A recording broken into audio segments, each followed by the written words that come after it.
Arthur एक ट्रेनिकल king है जो दुनिया पर अपने लोहे के हथियार के साथ राज करता है। जब वो सिंहासन पर चढ़ रहा था, उसने अपने दुश्मन को मार डाला, शहरों को नौकट किया और कई अत्याचारों को अपने ताकत के लिए किया।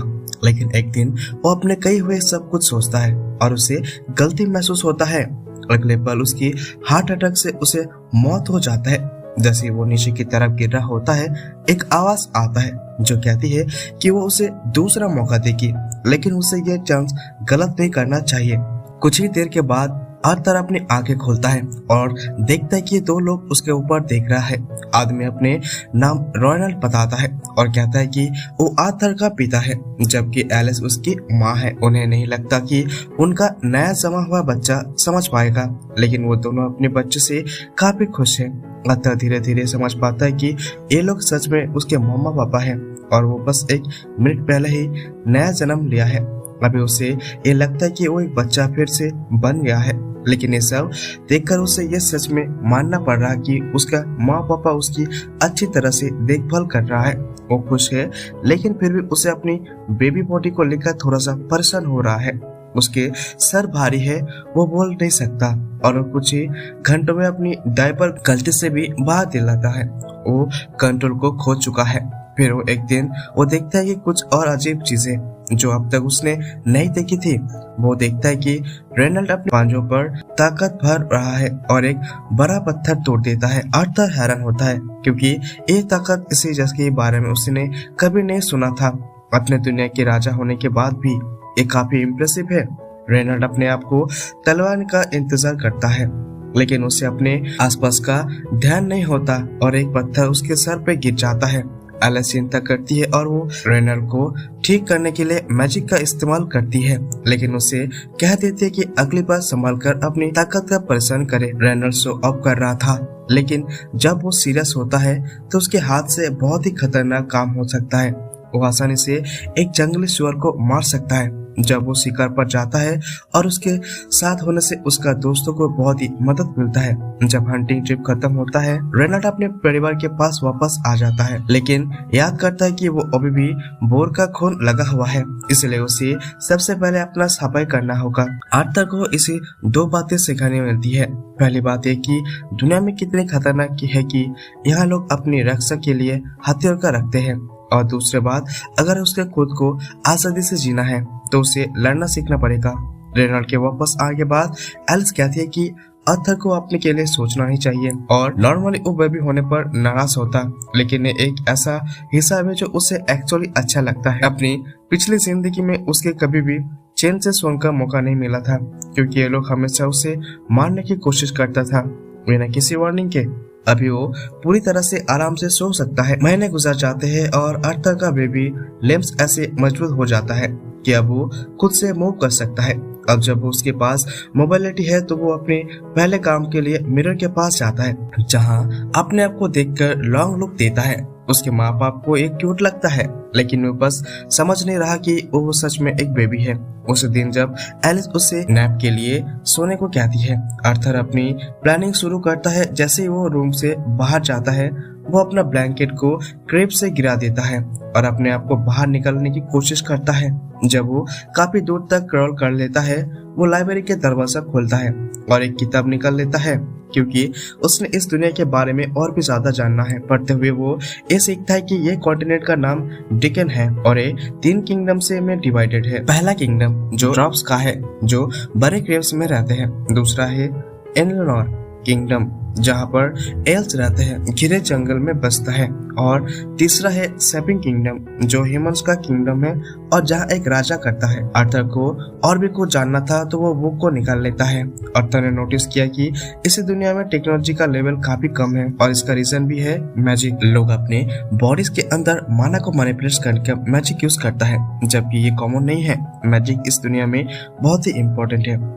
लोग 2 तरीकों से मैजिक यूज करता है, एग्रीमेंट्स और कंजरिंग। एग्रीमेंट में लोग अपनी बॉडी में मना कैलकुलेट करता है, जिससे उसे जबरदस्त स्ट्रेंथ, डिफेंस और एग्रेसिविटी मिलता है, जबकि कॉन्जरस अपने माना को बाहर निकालता है और किसी भी परिणाम को कंट्रोल कर सकता है जो भी चाहता है। ये मैजिक सिस्टम का बेसिक आइडिया था, लेकिन आर्थर को हीलिंग मैजिक के बारे में कुछ नहीं मिलता। जो एलिस ने उसकी की थी, तो वो समझ जाता है कि शायद एलिस का कुछ अलग है।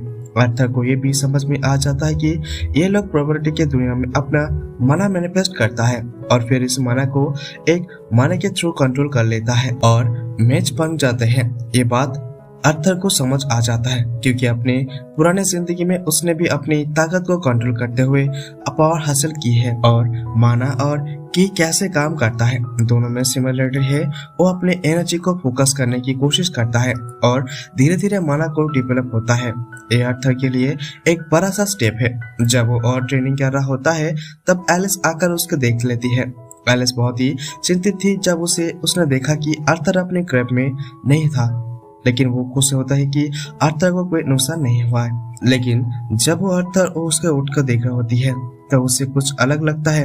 आर्थर को डर होता है कि शायद एलिस ने उसके अंदर माना को महसूस कर लिया हो, लेकिन एक्चुअली एलिस ने बस ये नोटिस किया कि आर्थर ने अपना डर से गीला कर दिया। 2 साल गुजर जाता है और एक दिन एलिस अपनी जर्नल में लिख रहा होता है। वो ग्रेट खोलते होते कि आर्थर स्ट्रॉन्ग और हेल्थी ग्रो कर रहा है, लेकिन थोड़ा वॉरिड भी होता है क्योंकि उसने कभी भी आर्थर को मुस्कुराते हुए नहीं देखा। तब उसे रेनल्ड और आर्थर बाहर देखते हैं और लगता है कि रेनल्ड और आर्थर का शॉर्ट लेस दे रहा होता है। आर्थर इंटरेस्ट नजर आता है, लेकिन एलिस को बहुत ही गुस्सा आता है कि रेनल्ड ने उसे 2 साल के बच्चे को डेंजरस ट्रिक साथ लेने दिया है। आर्थर ने समझ लिया था कि एलिस को गुस्सा नहीं दिलाना चाहिए, तो वो केयरफुल रहता है। एलिस डिसाइड करता है कि वो आर्थर को टाउन दिखाने के लिए जाएगी और आर्थर जिससे बहुत ही एक्साइट होता है क्योंकि उसे दुनिया के बारे में पहले हाथ के वैल्यूएबल इंफॉर्मेशन मिलेगा। वो इस दुनिया की टेक्नोलॉजी का लेवल समझने के लिए पब्लिक के बीच बिकने वाले हथियारों को देखता है और वो नया सब्सटेंशन जो उसे पहले कभी नहीं देखा था उन्हें दिखाता है। सबसे अच्छी बात होता है कि उसे एक मैजिक को फायर मैजिक में कास्ट करते हुए देखने का मौका मिलता है। तो ओवरऑल ये ट्रिप आर्थर के लिए बहुत ही वैल्यूएबल साबित होता है। दिन के एंड तक आर्थर का बेबी बॉडी तक थक होता है और वो सोने की कोशिश करता है, लेकिन एलिस उसे नैप लेने की सोचती है। आर्थर को अब अपनी पूरी जिंदगी पर अपने कंपैरिजन में एक नया लाइफ काफी अच्छा लगता है। पिछली जिंदगी में वो कभी भी पेरेंट्स की केयर नहीं देख पाया और यहाँ पर उसे प्यार मिल रहा है। आर्थर जल्दी से एलिस को कंधे पर सो जाता है, तो एलिस उसे क्रैब में ले जाता है और रास्ते में उसे बताता है कि वो कितना प्राउड फील करती है। उसे देखकर एलिस को पता है कि आर्थर काफी एडवेंचरस है क्योंकि वो हमेशा अपने बेड से निकलकर बुक्स पढ़ने जाता है। एलिस समझाता है कि वो रेनल्ड से यह स्पिरिट लेकर आया होगा, लेकिन वो चाहता है कि वो यहाँ पर आर्थर रहे और पीसफुली लाइफ एंजॉय करे, लेकिन अगर वो खुश है तो उसे सपोर्ट करेगी। अगले दिन आर्थर विंडो के पास खड़ा होता है और रेनल्ड को बाहर प्रैक्टिस करते हुए देखता है। वो मैजिक को क्लोज से देख रहा था और वो एक्साइट होता है। रेनल्ड अपनी बॉडी में मना कैलकुलेट करना शुरू करता है और धीरे धीरे पत्थर उनसे शुरू हो जाता है। रेनल्ड को ये लगता है कि ये सब बहुत ही जबरदस्त है, लेकिन रियलिटी में ये सब इम्प्रेशन नहीं होता। रेनल्ड की स्पिरिचुअलिटी एग्रीमेंट है, इसीलिए उसका मैजिक अपने बॉडी के यूज करते वक्त ज्यादा एफिशिएंट होता है। आर्थर को अपने फादर इसके पावर देखकर मोटिवेशन मिलता है और वो ट्रेनिंग करने का सोचता है, लेकिन जैसे वो टेबल से नीचे उतरने वाला था, एलिस उससे नैप के लिए कुछ क्या देती है। आर्थर अब तक बोल नहीं सकता, लेकिन वो विनिंग करने लगता है कि एलिस उससे बता देती है कि अभी बुक्स पढ़ने का वक्त नहीं है क्योंकि उसे नैप लेना है। नॉर्मली आर्थर कुछ नहीं कर सकता, लेकिन उसे अब लेजेंडरी टेक्निक सीख ली है, पाउटिंग। आर्थर अपने क्यूटनेस का इस्तेमाल करते हुए एलिस से बुक्स पढ़ने का मनवा लेता है। जब आर्थर अकेला होता है तो अपने माना कोच से साथ ट्रेनिंग करता है। 2 साल में उसे अपने माना काफी अच्छे से कंट्रोल कर लिया है। वो माना को फ्रेगमेंट्स के अपने बॉडी में इकट्ठा करते हुए और एक माना कोर बना लेता है। अब उसे बस थोड़ा और एफर्ट चाहिए था और उसे अपने पहले स्पेल कास्ट करने के लिए, लेकिन आर्थर अपने माना की ताकत को अंडर एस्टिमेट किया और अपने घर को उड़ा देता है। एक्सप्लोजन इतना बड़ा होता है कि रेनल्ड का बैग भी पूरा जल जाता है, लेकिन रेनल्ड और एलिस को खुद ठीक होता है। जब रेनल्ड लाइब्रेरी तक पहुंच जाता है तो वो हैरान हो जाता है कि आर्थर बिल्कुल सेफ है और वो एक्सप्लोसिव सिक्योर भी है। ये एक छोटा सा बच्चा था जो कि मैजिक को इस्तेमाल कर रहा था जब तक वो 12 साल का नहीं हो जाता, लेकिन आर्थर ने माना को मास्टर कर लिया है। आर्थर अपने पेरेंट्स को देखने लगता है और वो भूल जाता है कि घर गिर रहा है। अब वो तो रूफ बीम्स के ऊपर गिर जाता है। वो भाग नहीं पाता लेकिन एलिस और रेनॉल्ड उसे बचाने के लिए तुरंत ही दौड़ कर आता है। एलिस अपनी बॉडी से शील्ड यूज करती है। रेनॉल्ड अपने मैजिक से ड्राइव्स को ब्लॉक कर लेता है। ये पहली बार था जब कोई उसका जान बचाने के लिए अपनी जान दे पर लगा दिया था और एलिस के आंसू देखकर आर्थर भी रो पड़ता है। आर्थर अपनी पुरानी जिंदगी के कुछ घंटों को याद कर रहा था जब किसी ने उसे मारने की कोशिश की थी। गार्ड्स ने उस आदमी को पकड़ लिया जो मार दिया जाना था, लेकिन काउंसिलर ने उस पर दया दिखाई और फैसला किया कि उसे और इसका परिवार को उन्हें देश भेज दिया जाएगा जब तक अंतिम फैसला ना हो।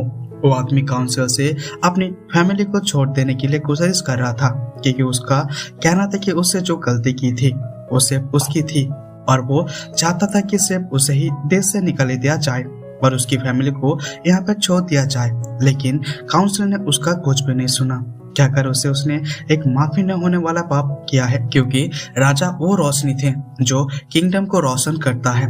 उसे आदमी ने फिर भी अपने परिवार के लिए राजा से दया की विनती की, लेकिन एक हेरिटेंस के पल में ही राजा ने उसके पत्नी और बेटे को उसके सामने ही मार दिया और वो बस चौंक गया था। और फिर उसने बस इतना कहा, शुक्रिया राजा, और उनके दुख से मौत करने के लिए। अगर आपको ये वीडियो पसंद आए तो इसे लाइक करना ना भूलिए और ऐसे ही कंटेंट देखने के लिए चैनल को सब्सक्राइब करें। चलो वीडियो के आगे बढ़ते हैं।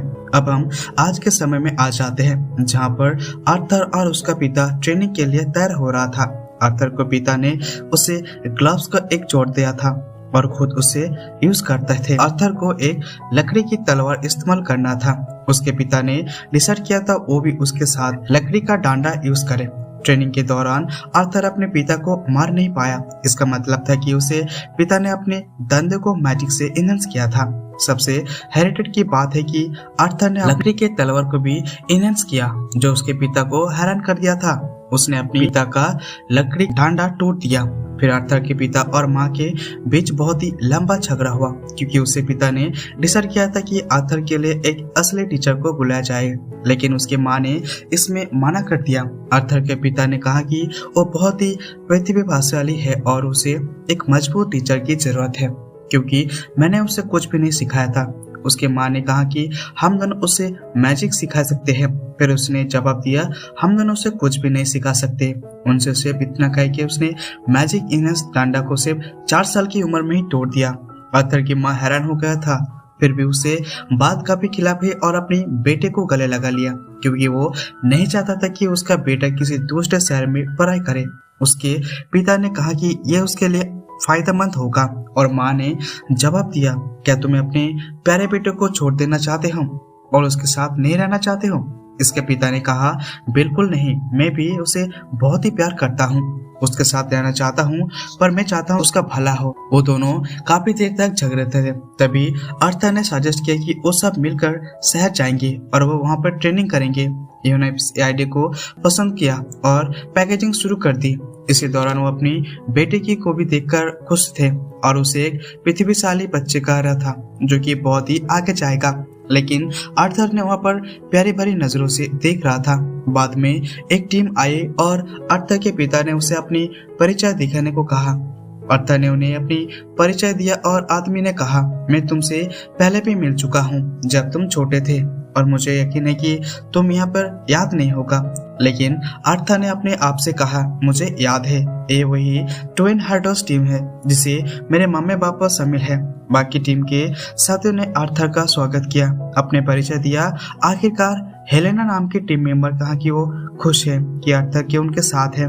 फिर वो सफर निकलने और सफर कर रहे थे जहां आर्थर ट्रांसपोर्टेशन का तरीका बिल्कुल नया और अजीब लगा क्योंकि ये उसकी पुरानी जिंदगी के फैसले से अलग था।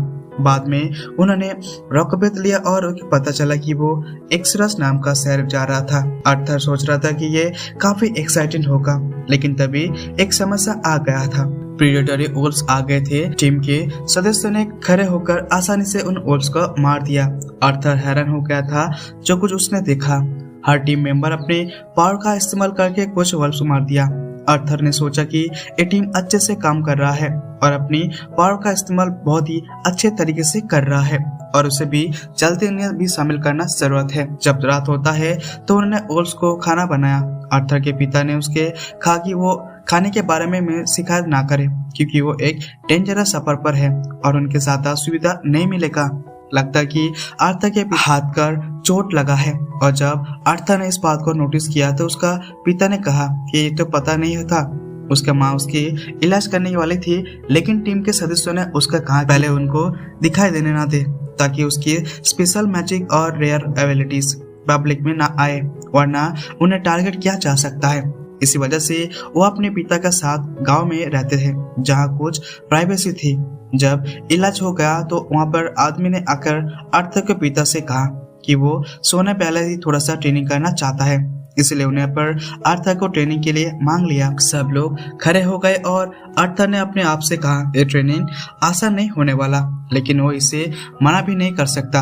आर्थर ने अपने आप को याद दिलाया कि वो सिर्फ 4 साल का है। फिर ट्रेनिंग शुरू होता है। आदम ने अपनी हथियार को इनहेंस किया। आर्थर ने सोचा लगता है वो इसे सीरियस ले रहा है, तो आर्थर ने भी अपने हथियार और अपने पैर को इनहेंस किया। एडम हैरान हो गया था और फिर आर्थर ने इतनी तेज रफ्तार से दौड़ना शुरू किया। सब लोग तो हैरान हो गए। जब वो गिरने वाला था तो एडम ने उसका फायदा उठाया, उस पर अटैक किया। उनके बीच ये बैटल काफी इंटेंस थी और एडम ने प्यार से नहीं मार दिया, लेकिन एक टीम मेंबर ने आर्थर को बचाया। बाकी टीम के सदस्यों ने आदम को इस बात के लिए डांट दिया और वो थोड़ा ज्यादा ही कठोर हो गया था। एडम ने खुद को रोकते हुए कहा मुझे माफ करना पड़ेगा, तुम लोग इसे छोटे मॉन्स्टर से नहीं लड़ रहे थे। उसके बाद एक फीमेल टीम मेंबर आर्थर के पास बिजली की रफ्तार से आई और उसके पास खड़े हो गए। आर्थर हैरान रह गया था, लेकिन आर्थर से पूछा कि उसने ऐसा कैसे किया। आर्थर उसकी तरफ देखकर और सोचा मुझे ये नजर पहचाने लगता है। ये वही नजर है जो तब होता है जब कोई अपना मन बनाता है कि जब तक जो चाहे मिल ना जाए तब तक पीछा नहीं छोड़ेगा। उसके बाद उसका सफर जारी रहता है। कभी कभी वो रुकता है ताकि आर्थर को ज्यादा ट्रेनिंग कर सके और इंफॉर्मेशन गैदर कर सके। कभी कभी आर्थर कहता है कि वो नया नया चीजें सीख रहा है और उसके पीछे जिंदगी का ज्ञान उसके कम आ रहा है। इसी दफर वो अपनी पैरों का रिफॉर्मेशन कर रहा था, जैसे उसके साथ मिलकर, ताकि वो अपने जिस्मिन को और भी सिखा सकते हैं। जिस्मिन उसके अच्छे से ख्याल रखता है और उस पर नजर भी बनाए रखता है। फिर एक दिन कुछ अनएक्सपेक्टेड हुआ है। जब जैस्मिन ने उसका बर्थडे याद रखा था, उसका एक गिफ्ट दिया ताकि उसके सिखाया गया सब कुछ लिए थैंक यू कह सके। गिफ्ट एक छोटा सा ड्रैगन था। आर्थर ने मजाक में कहा कि लगता है जैस्मिन उससे इंटरेस्ट है। सब लोग हैरान हो गए क्योंकि जैस्मिन का इस तरह से रिश्ता किसी से साथ होने के लिए काफी रेयर था। फिर वो लोग अपना सफर कंटिन्यू करने लगा।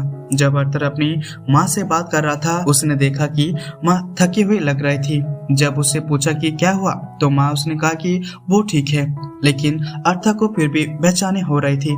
सफर जारी रहा और एक वक्त आ गया। आर्थर अपनी माँ के साथ कैरेज में बैठा हुआ था और अचानक से कैरेज रुक गया है। वो लोग बैंडेजेस का एम्बुश में आ गया था। उन्होंने फाइट बैक करने के लिए कोशिश की, लेकिन बैंडिट्स ने उन्हें चारों तरफ से घेर लिया था और सिचुएशन काफी खराब लग रही थी। बैंडिट्स लीडर ने कहा आर्थर और बच्चों को मत मारना, उसकी वैल्यू कम हो जाएगी। आर्थर ने सोचा हर दुनिया में यही प्रॉब्लम्स कॉमन होता है। तभी बैंडिट्स ने फुल फोर्स से अटैक कर दिया। आर्थर की मां ने उसे समझाने की कोशिश की कि ग्रुप के सभी मेंबर्स अपनी पूरी शिद्दत से लड़ाई शुरू कर दी। वो एक एक करके बैंडिट्स को गिराया था। आर्थर ने देखा कि उनके ग्रुप का स्किल और स्टेज में बेहतर था, लेकिन बैंडिट्स के पास नंबर के एडवांस था और वो धीरे धीरे उनका ग्रुप थकने लगा। और तभी एक बैंडिट ने आर्थर के पिता पर वार कर दिया और उन्होंने उसे गिरा दिया। उन्होंने पे चोट लगाई। जब आर्थर और उसकी माँ उनकी मदद करने आई तो आर्थर का पिता ने मना कर दिया और कहा कि चोट इतना सीरियस नहीं है, लेकिन अगर किसी को उसकी माँ का पावर्स के बारे में पता चल गया तो वो और भी ज्यादा खतरा बन जाएगा। फिर आर्थर के पिता ने उसे कहा कि वो अपनी माँ को लेकर भाग जाए, लेकिन आर्थर ने मना कर दिया और कहा कि वो काफी स्ट्रांग है, फाइट करने के लिए रेडी है। उसके पिता ने कहा अगर अपने स्ट्रेंथ का इस्तेमाल करना है तो उसे अपनी माँ को प्रोटेक्ट करने के लिए करो, क्योंकि वो जल्दी ही और बच्चे की माँ बनने वाली है। ये सुनकर आर्थर को सब कुछ याद आने लगता है, जो कुछ उसने देखा कि समझा था, और वो क्लियर हो गया। उसने फाइनली मान लिया। अपनी माँ को उठाकर अपने भगन से शुरू कर दिया।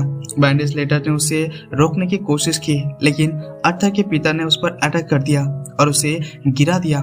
बाकी बैंडिट्स ने भी आर्थर को रोकना चाहा, लेकिन टीम के मेंबर्स ने फाइट की और आर्थर के लिए एक रास्ता क्लियर किया। जब आर्थर भाग रहा था तो उसे सोचा कि मेरे पिछले जिंदगी में जो कुछ भी मुझे हिला, उसके बाद मैं आज फिर भी भाग रहा हूँ किसी और बच्चे के लिए। शायद ये मेरी सजा है उन सब पापों के लिए जो मैंने किया।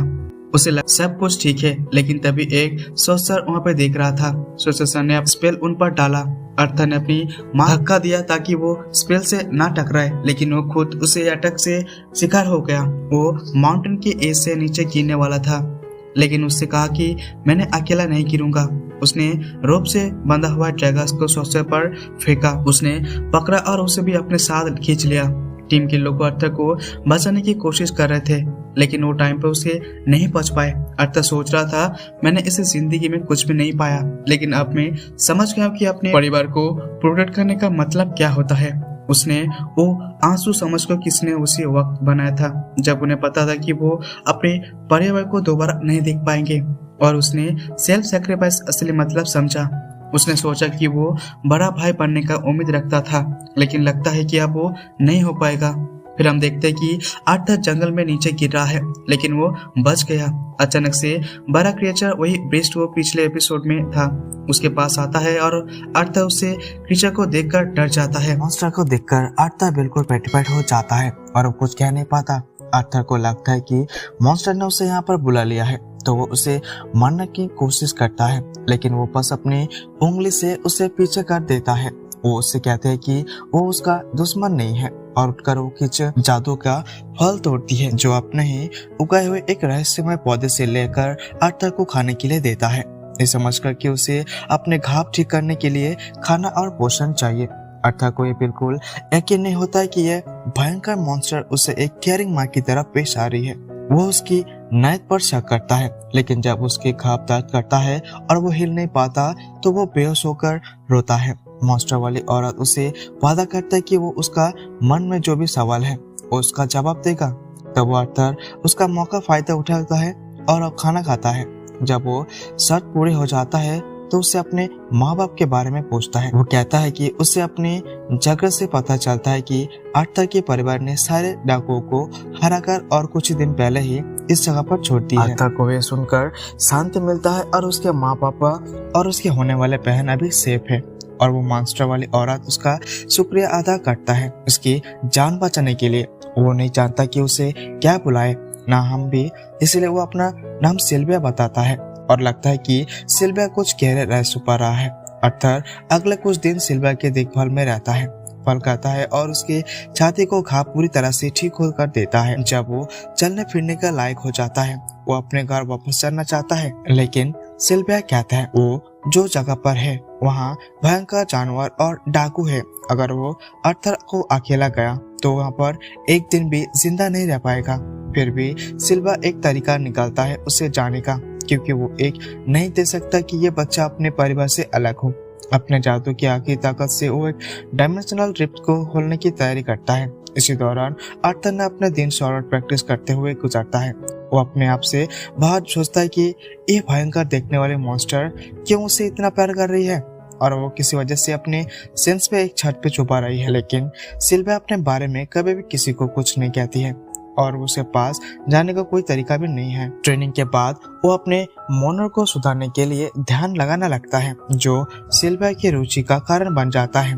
फिर उसे कुछ और जबरदस्त दिखाती है, एक तरीका जो सराउंडिंग का मासे माना इकट्ठा करते हुए साथ ही मैजिक के इस्तेमाल भी किया जा सकता है। सिल्विया बताती है कि इन लोगों का माना एक बारे में पिक्चर ने माना इकट्ठा करने का और उसे अलग से इस्तेमाल करने का मसला बनाया है। वो बताता है कि उस जगह से इस जीव को दोनों को काम आ सकता है और कर सकता है, इसलिए उन्हें पर माना डिप्लेसिंग का कोई मसला नहीं होता। सिल्विया ये भी कहता है कि मैजिकल बीस्ट ये काम उतनी आसानी से करता है जितने वो सांस लेता है। फिर वो आर्थर से पूछता है कि क्या ये काबिल बनना चाहता है। ऑब्वियसली आर्थर बिना सोचते हुए जवाब देता है हाँ, लेकिन सिल्विया उससे पहले एक सवाल पूछता है कि उसे ताकत क्यों चाहिए। आर्थर सच्चाई से जवाब देता है कि उसे ये ताकत चाहिए ताकि वो अपने परिवार को बढ़िया तरीके से प्रोटेक्ट कर सके, और सिल्विया इसे बारीकी उससे बात कर खुश होता है। इसी दौरान एक क्रिएचर क्लिप पर दिखाई देता है जो बिल्कुल सिल्विया जैसी दिख रही होती है। वो कहता है कि सिल्विया को ढूंढ रहे हैं जो अपने किंगडम से भाग गई है। और फिर एक और फ्लैशबैक में हम देखते हैं कि आर्थर अपने पिछले जीवन में एक राजा था। सुबह उठकर वो अपने सबऑर्डिनेट को एक ऑफिस जाता है जो एक मेंबर ऑफ पार्लियामेंट है। आर्थर उसे सीधे कहता है कि वो बस नाम का राजा है, असली ताकत तो पार्लियामेंट का पास है। आर्थर का मानना है कि वो बस एक डिवाइस है, एक हवाई राजा जो अपने देश का समस्या का सामना कर रहा है।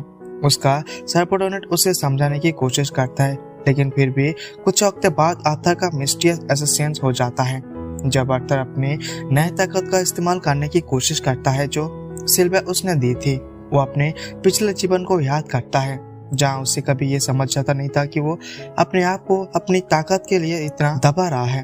उसी मोमेंट पर ताकत उसे पर पूरी तरह से गिरते हैं और अपने अंदर से एक बहुत ज्यादा ताकत महसूस करता है। अभी सवाल वही है, अब उसे ताकत को यह क्या करेगा। जैसे वो एनर्जी के साथ प्रैक्टिस करता है, सिल्विया अचानक से उसे पत्थर पर फेंक देता है। वो कंफ्यूज हो जाता है कि यहाँ पर क्या हो रहा है और क्यों वो जिसे अपना राक्षस समझता था अब उसे मार रहा है। वो कहता है डरो मत, लेकिन तुम यहाँ पर कुछ देर के लिए रहना होगा। पत्थर के अंदर से आर्थर एक जबरदस्त पावर सर्च महसूस करता है। एक और क्रिएचर आता है जो बिल्कुल सिल्विया जैसे दिखता है। एक क्रिएचर सिल्विया को ढूंढते हुए यहाँ पर आई है। सिल्विया हैरान है कि उसे कैसे ढूंढ लिया। क्रिएचर कहता है कि उसने खून की भूख के पीछे किया था। वो जोर से कहता है कि सिल्विया उसके साथ चले, लेकिन सिल्विया मना कर देता है। सिल्विया जान लगा देने के लिए तैयार हो जाता है। जब क्रिएचर अटैक करने की कोशिश करता है, वो अपने असली रूप में बदल जाता है। पूरा इलाका बर्फ से जम जाता है। जब वो ठंड से सांस लेता है, सिल्विया सच में एक शक्तिशाली ड्रैगन है। क्रिएचर देखकर कहता है कि इससे अगर उसने इतना ज्यादा पावर का इस्तेमाल किया तो वो मर जाएगा, लेकिन सिल्विया को मौत का कोई फर्क नहीं पड़ता। उसके लिए वो अपनी जिंदगी खुश रहे थे और मौत क्या आपत्ति है, तो चाहे वो मौत हो या फिर सरेंडर करने को तैयार नहीं है। दोनों को बीच में एक भयंकर लड़ाई शुरू हो जाता है। आर्थर हेल्पलेसली केप के देख रहा होता है। के शक्ति देखकर हैरान हो जाता है। जैसे ही एक स्टिक था, क्रिएचर भी उतना ही ताकत से लड़ता है। लगता है कि वो जीत रहा है, लेकिन सिल्विया अपने ट्रम्प कार्ड रिलीज करता है। वो पूरी इलाका को फ्रीज कर देता है और क्रिएचर को पकड़ लेता है। फिर वो केप खोलता है और आर्थर को भरे आंखों से सिग्नल देता है। जब आर्थर बाहर आता है और अपने असली रूप देखकर शॉक हो जाता है। वो सोच में कि ड्रैगन है। सिल्विया आसमान को देखता है और कहता है कि अब तुम जा सकते हो, मैं तुम्हारे पावर दिया है ताकि तुम घर जाकर वापस जा सकते हो। वो पूछता है कि आर्थर अपने पावर का क्या करेगा। वो चाहता है कि उसे गुस्सा या नफरत से इसे कंज्यूम ना हो। आर्थर जवाब देता है, मैं अपने परिवार को प्रोटेक्ट करने के लिए ये पावर इस्तेमाल करूंगा। सिल्विया मुस्कुराता है, मैं नहीं चाहता कि तुम घम या फिर नफरत से जिंदगी जीने के लिए मेरे लिए जिंदगी जियो। मेरे लिए ये पावर बदला लेने या फिर लड़ाई करने के लिए नहीं है। मैं चाहता हूँ कि तुम सबको प्यार दो और का जिंदगी जियो। आर्थर का जवाब उसे डीपली इमोशनल बना देता है। फिर सिल्विया उसे ड्रैगन के अंदर एक और फांक देता है और कहता है कि अंडा को पंख से लपेट ले लो। फिर वो आर्थर को छुपा देती है और उसके जबरदस्त एनर्जी दे और फिर वो आर्थर को छुट्टी दे देती है। उसे एक जबरदस्त एनर्जी का फ्लो महसूस होता है। उसकी उंगलियों से लेकर आर्म तक एक ग्लोइंग लाइन सिपट हो जाता है, जिससे एक टैटू उसका टॉप पता चलता है कि वो एक लाइन देखने लगता है। सिल्विया एडमिट करता है कि वो उससे पहले भेज सकता है, लेकिन उसे यह इसलिए रोका गया कि उसके वापस जाने का अनसेफ था। लेकिन अब वो सच्चा बताया है। उसे आर्थर की कंपनी बहुत ही पसंद आए। किसी से बात करना, किसी के बॉन्ड करना, ये उसके लिए काफी दिनों बाद था। आर्थर की पेशेंस एक प्रेशियस गिफ्ट है और आर्थर भी उसके साथ वक्त गुजरकर काफी कुछ सीख के गया। ये एक इमोशनल गुड बाय था। आर्थर आंसू को साथ सोचता है कि वो सिल्विया को प्रोटेक्ट नहीं कर सका। याद करता है कि सिल्विया ने उसे कितने कुछ किया है, उसे स्ट्रेंथ दी और कितने केयर की थी, लेकिन वो उसे बचा नहीं सकता। ये सोचकर वो उदास हो जाता है। वो सोचता है कि उसे वो जो किया था वो तोड़ दिया। फिर सिल्विया मुस्कुराते कहते, मुझे ये नहीं फर्क पड़ता मुझसे किस नाम से बुलाते हो, चाहे मैं ड्रैगन हूँ या फिर मॉन्स्टर, तुम्हारे लिए मैं फैमिली हूँ। आर्थर कहता है, फिर आप मेरे दीदी हो। ग्रैंडमदर की तबीयत अल्बा को दिल को छू जाता है। ये सभी उसके सोल को तलता है। सिल्विया एक ड्रैगन इमोशनल से भर जाता है और वो पढ़ती है। वो कहती है, फिर से ये खाना। आर्थर फिर से कहता है, दादी। सिल्विया चुपचाप अपने लाइफ को अंदर अंदर रख लेता है। आर्थर वो अंडा और पंख लेकर निकलता है और आसमान खुल जाता है, पर वो जाना नहीं चाहता। वो सिल्विया से कहता है मेरे साथ चलो, लेकिन वो जवाब नहीं देती। जब ओपनिंग बॉन्ड होता है, सिल्विया ने अपने सील वर्ड के रिलीज कर देता है और उसका ओपोनेंट दोबारा अपनी ताकत पर ले आता है। वो क्रिएचर सोचता है कि असली शक्तिशाली क्रिएचर सिर्फ एक छोटी अटैक से मरना मुमकिन है। वो क्रिएचर पास आता है, समझाने की कोशिश करता है, लेकिन सिल्विया ने सिर्फ अपने आप को ही मार दिया था। जैसे वो क्रिएचर पास जाता है, सिल्विया आंखें खोलती है और एक जबरदस्त मानव ब्लास्ट होता है। ये इतना पावरफुल होता है कि उसे सर्वाइव नहीं कर सकता। पूरे केप में धमाका हो जाता है। मैनुअल आर्थर आंसू के साथ अपने घर की तरफ जाता है। उसकी आंखों में एक नया डिटरमिनेशन है। सिल्विया की आवाज आसमान में गूंजती है। वो कहता है हमारी बातें मत भूलना। गम जरूर है, लेकिन अपने गम को मुस्कुराते साथ जीने के लिए कोशिश करो। वो कहती है कि उसे बदला लेने की कोशिश ना करनी चाहिए। ये जिंदगी को एक कदम वक्त में बदलाना चाहिए। आर्थर को अपने आप पर डाउट है, लेकिन सिल्विया उसे याद दिलाता है कि तुम हो किंग ग्रे, सबसे शक्तिशाली राजा, तुम कुछ भी कर सकते हो। सिल्विया कहती है अपने दिल का गुस्सा और दर्द से मत भरना, अपनी जिंदगी उसी के साथ जीना। आर्थर को शौक होता है कि सिल्विया ने हमेशा उसके असली नेचर को समझा था। ये एक सच्चाई और गहरा इमोशन का मोमेंट है। आवाज धीरे धीरे हवा में गायब हो जाता है। आर्थर अब जमीन पर आ चुका है और वो सिल्विया के दिए हुए गिफ्ट को अपने बैग में रखकर नया जज्बे और ताकत के साथ अपने घर की तरफ बढ़ता है, एक नया सोच के साथ कि दुनिया को एक मुस्कान से बदला सके। क्या आर्थर ये रिसर्व लंबा चलेगा? आर्थर जब 11 फॉरेस्ट में टेलीपोर्ट होता है, अपना सफर शुरू करता है और घर वापस जाने के लिए, लेकिन जब वो चल रहा होता है तब अचानक उससे एक खून चिल्लाने की आवाज सुनाई देता है जो जंगल के पार से आ रहा होता है। आवाज एक छोटी लड़की की लगती है, तो वो तुरंत अपनी माना को इकट्ठा कर वो अपने पैरों में ताकत डालकर उसकी तरफ रेस करता है। वो एक लंबे ट्री पर चढ़ जाता है ताकि उसे अच्छी वेंटेज पॉइंट मिले। जैसे वो ऊपर पहुंचता है, वो क्लियरली देख पाता है कि एक ग्रुप ऑफ बैंडिट्स का एक छोटी लड़की को किडनैप कर रहे हैं। लड़की उससे बचाने की कोशिश करता है, लेकिन बैंडिट्स ने उस पर पकड़ लिया होता है। उसकी मुंह बंद कर दिया है ताकि वो ज्यादा ना चीखे, क्योंकि लड़की एल्फ है। बैंडिट उसे ब्लैक मार्केट पे बेचने का प्लान बना रहे होते हैं ताकि उसे अच्छी मुनाफा हो सके। वो लड़की को बंधा करके अपने कैरेज कर पीछे डाल देती है। आर्थर पूरा सीन देख रहा होता है और उसे अपने परिवार के ऊपर गए बैंड अटैक की याद आ जाता है। उसे याद आता है कि बैंडिट्स ने यहाँ पर कहा था कि वो उसे और ग्रुप की औरत को जिंदा रहने का, ताकि उसे बाद में स्लेव के रूप में बेचा जा सके। ये याद कर आर्थर गुस्सा बढ़ जाता है। उसे पहले ख्याल होता है कि वो ऐसा बैंडिट्स को मार डाले जो ऐसा घटना कर रहे हैं, लेकिन फिर उसे सिल्विया की बातें याद आता है जो उसे रेज को कंट्रोल करने के बारे में कही थी। तो वो थोड़ा रुक कर सोचता है और अपना गुस्सा शांत करता है। वो समझता है कि अगर अभी अटैक करेगा तो लड़की की जान खतरे में आ सकता है, इसलिए वो पेशेंटली सही वक्त का इंतजार करता है। लुटेरे अपने कैरेज में बैठकर जंगल से निकलते हैं और आर्थर उन्हें चुपचाप कर फॉलो करता है। रात तक लुटेरों को रोककर कैंप सेट करना पड़ता है क्योंकि वो अंधेरे में सफर नहीं कर सकते। आर्थर सोच रहा होता है कि क्या वो उन्हें ह्यूमन टाउन तक फॉलो करके अभी तक अटैक करते, लेकिन तब उसे बैंडिट्स की बातें सुनाई देता है। एक बैंडिट्स अपने फेवरेट एल्व्स को बारे में बात कर रहा होता है और आर्थर समझ जाता है कि वो लड़की के साथ अब और वक्त ज्यादा नहीं कर सकता। उसे अब बैंडिट्स को और जिंदा नहीं छोड़ना चाहिए, लेकिन वो जानता है कि उसे अभी अंधेरा होने तक रोकना होगा। आर्थर कुछ ही देर के लिए मेडिटेशन करता है ताकि वो अपने आप को मेंटली और फिजिकली रेडी कर सके, क्योंकि वो जानता है कि वो अब जो करने वाला है उसमें बहुत मारपीट होगा। जैसे ही रात काफी अंधेरा हो जाता है, आर्थर अपनी आंखों खोलता है और अपने अटैक का प्लान बनाता है। उसे पता चलता है कि बैंडिट्स के पास एक हॉर्न वोल्व्स है जो उन्हें अपने लेस पे बंधे हुए है, और ये देखकर उसे कुछ ओट लगता है क्योंकि वोल्व्स अपने आसपास एक ह्यूमंस को बिना किसी रेजिस्टेंस को फॉलो कर रहा है। वो इन वोल्व्स को अपने फायदे के लिए यूज करने का प्लान बनाता है। आर्थर कुछ पत्थर वो वुल्फ्स के तरफ मार देता है और लुटेरे को वुल्फ्स के होलिंग की आवाज सुनाई देता है। लुटेरे का लीडर एक लुटेरे को ऑर्डर देता है कि वो जाकर वुल्फ्स को चुप कराए। जैसे ही वो बैंडिट्स वुल्फ्स को चुप कराने के लिए उठता है, आर्थर अपनी मोनोब्लेड समन करता है और बैंडिट्स के पीछे से जंप करके उसे मार देता है। आर्थर फिर उससे बैंडिट्स का वेपन ले लेता है और जब दोबारा बैंडिट आता है तो उसे पूछने के लिए क्या हो रहा है। आर्थर उसके पीछे जाकर उसका गला काट देता है। अब तक आर्थर 2 बैंडिट्स को मार चुका होता है, लेकिन उसका बॉडी ऑलरेडी थोड़ा एग्जॉस्ट हो गया था, तो उसे इस फाइट को जल्दी खत्म करना होगा।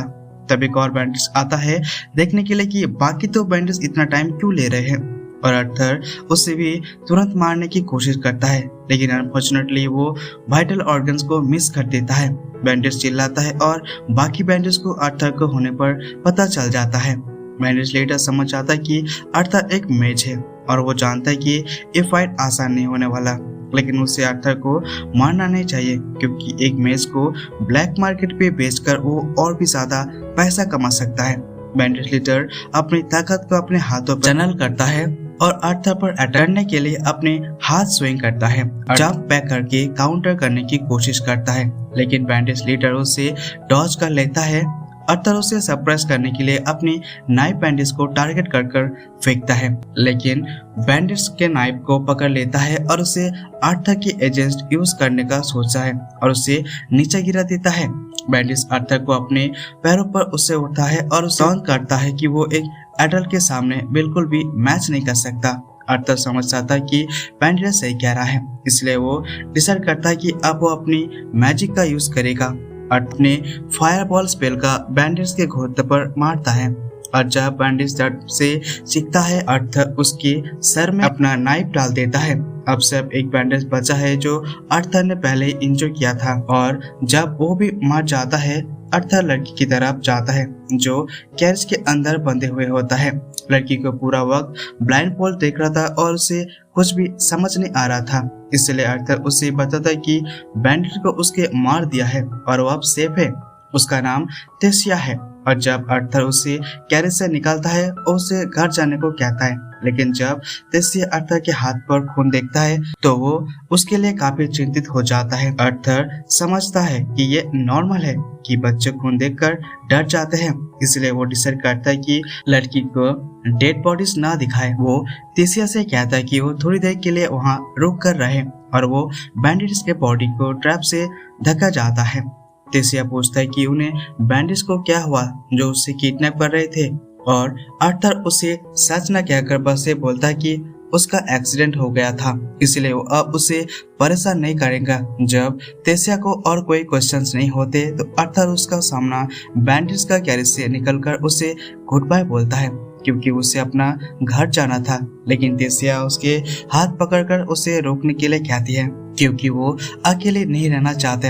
अगर आर्थर उसे यहाँ छोड़कर चला गया तो ट्री को से मार खाएगी और उसे पूछता है कि वो क्या अपने घर जाना चाहता है और वो कहता है कि हाँ, लेकिन उसे नहीं पता कि अपना घर तक कितना टाइम लगेगा। आर्थर को कोई आइडिया पसंद नहीं आता, लेकिन उसे समझ आता है कि वो अगर तेसिया को अभी अकेला छोड़ देगा तो उसका जीना मुश्किल हो जाएगा, इसलिए वो उसे अपने साथ घर तक ले जाने का फैसला करता है। आर्थर वुल्फ्स की तरफ देखता है जो बैंडिट्स ने पकड़े हुए थे और वो सोचता है कि ये उन पर ट्रांसपोर्टेशन के लिए यूज करेगा, लेकिन उसे भी ये पता होता है कि उसे वुल्फ्स पर कंट्रोल कैसे करे, ये उसे नहीं आता, इसलिए वो डिसाइड करता है कि उसे वैसा ही छोड़ दे। तेसिया कहता है कि उनका मैजिक कलश हाथ देना चाहिए ताकि वो वापस से जंगल में चला जाए। आर्थर उससे वार्न करता है कि वुल्फ्स उनको अटैक कर सकता है। तेसिया कलश को उतार देता है, लेकिन वो सोचता है कि वो ठीक रहेगी क्योंकि उसने वुल्फ्स को कुछ नहीं किया जो उन्हें गुस्सा दिलाए और क्योंकि वो फॉरेस्ट की रेसिडेंट है, उसका काम है कि ये क्रिएचर्स का ध्यान रखना। धीरे धीरे वो कलश उतार देता है और सच में वुल्फ्स पीसफुली फॉरेस्ट में वापस चला जाता है।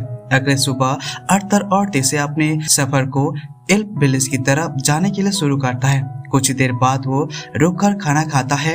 आर्थर थोड़ा स्ट्यू बनाता है और तेसिया कहता है कि वो क्या खाए क्योंकि उसे ज्यादा एनर्जी की जरूरत पड़ेगी लंबी जर्नी के लिए। तेसिया को स्टू का स्मेल थोड़ा अजीब लगता है, लेकिन अर्थर को कोई वर्ल्ड क्लास शेफ नहीं है, बस एक सूखा मीट और नमक से बना था, इसलिए टेस्ट उतना अच्छा नहीं होता, लेकिन कुछ तो है। तेसिया अर्थर से पूछता है कि वो एशियन फॉरेस्ट में पहले क्यों आया था, क्योंकि ह्यूमंस का यहाँ पर आना रेयर है और अकेला बच्चा तो और भी रेयर है। अर्थर उसे बताता है कि कैसे वो अपना परिवार से अलग हो गया और यहाँ आ गया। फिर वो तेसिया से पूछता है कि एलेनोर किंगडम में रहना कैसे होता है। और तेसिया उसे बताता है कि उसे बहुत ही अच्छा लगता है। उसका माँ बाप काफी बिजी होता है काम में, इसलिए वो अपना ज्यादा टाइम अपना सर्वेंट और ग्रैंडफादर के साथ गुजारता है। सफर जारी रहता है, लेकिन तेसिया को ये पता नहीं होता कि उसका गांव कितने दूर है, इसलिए वो नहीं समझ पाता कि सफर कितना लंबा होगा।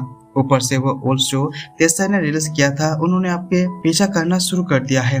अर्थर काफी सोचता है कि अगर उन्हें पहले मार दिया होता तो ज्यादा अच्छा होता। रात को अर्थर डिसाइड करता है कि वो टेंट को बाहर गार्ड बनकर रहेगा ताकि वुल्फ उन पर अटैक न करते जब वो सो रहे होंगे। लेकिन तभी थोड़ी देर बाद तेसिया अपने सर बाहर निकलता है। अर्थर से कहता है कि वो बेड पर आ जाए।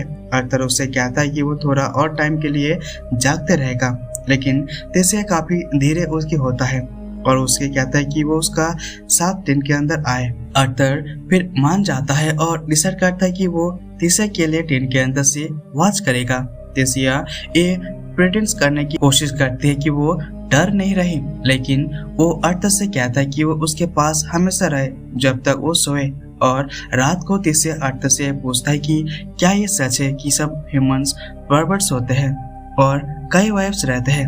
अर्थर थोड़ा सरप्राइज हो जाता है और पूछता है कि ये बातें उसने कहाँ से सुनी। तेसिया कहता है कि उसके ग्रैंडफादर ने ये बताया था। अर्थर ये डिनाई नहीं कर पाता कि कुछ लोग ऐसे होते हैं, खासकर ग्रेट फैमिली में, लेकिन ज्यादातर ह्यूमंस मॉडेस्ट होता है। तेसिया अर्थर की बातें मानता है, फिर पलटकर टर्न से सो जाता है। अगले सुबह अर्थर और तेसिया अपने सफर जारी रखता है, लेकिन अर्थर को दर्द उसके चेहरे पर बढ़ रहा होता है। तेसिया उसे माफी मांगता है और मदद कर पाए, लेकिन अर्थर कहता है कि कोई बात नहीं। फिर तेसिया अर्थर से पूछता है कि क्या वो उसे आरती बुला सकता है, क्योंकि अब उसे अपना दोस्त समझ रहे हैं। अर्थर कहता है कि उसे कोई प्रॉब्लम नहीं है और तेसिया थोड़ी सरप्राइज हो जाता है। अर्थर ने कोई ज्यादा रिएक्शन नहीं दिया। फिर अर्थर मजाक करते हुए कहता है कि वो हर पल को क्रिस करेगा जब लेडी तेसिया उसे दोस्त समझता है, लेकिन तेसिया नाराज हो जाता है और कहता है कि अर्थर चाइल्डिश मत बनो। अर्थर सोचता है कि ये फनी है क्योंकि तेसिया वो लड़की है जो हर वक्त उसे अपने पास रहने के लिए कह रही होती है क्योंकि वो डर गई थी, लेकिन तेसिया कहते हैं कि ये अलग बात थी। मजाक साइड में अब जब अर्थर सोचता है कि वो रियलाइज करता है कि तेसिया उसके पहले दोस्त थे, क्योंकि उसे पुरानी दुनिया में लोग उसे इतना डरते थे कि कभी सच में उसके पास कोई दोस्त नहीं था। तभी तेसिया कुछ फेमिलियर दिख रहे होते हैं। अर्थर को बुलाता है कि अर्थर जाता है, सोचता है कि शायद कोई अच्छी लड़की या फिर कुछ अच्छी मिल गई होगी, लेकिन उसके सरप्राइज होने पर वो एक बहुत ही बड़ा पीरा दिखा देता है जिसमें एक पोर्टल बना होता है। तेसिया अर्थर को बताता है कि एयर पैलेस का एंट्रेंस यही है। फिर वो अपने हाथ एक्सटेंड करता है और कहता है कि वो उसका साथ चले। और ये था एपिसोड 4 का एंड। नेक्स्ट एपिसोड जैसे आएगा तो मैं उसका अपलोड कर दूंगा। अगर तब तक के लिए वीडियो को अच्छा लगता है तो प्लीज चैनल को सब्सक्राइब करके बेल आइकन को प्रेस कर दे और अपने फ्रेंड के साथ शेयर कर दे। तो चले मिलते हैं अगले वीडियो पे। Thank you, tata, bye bye.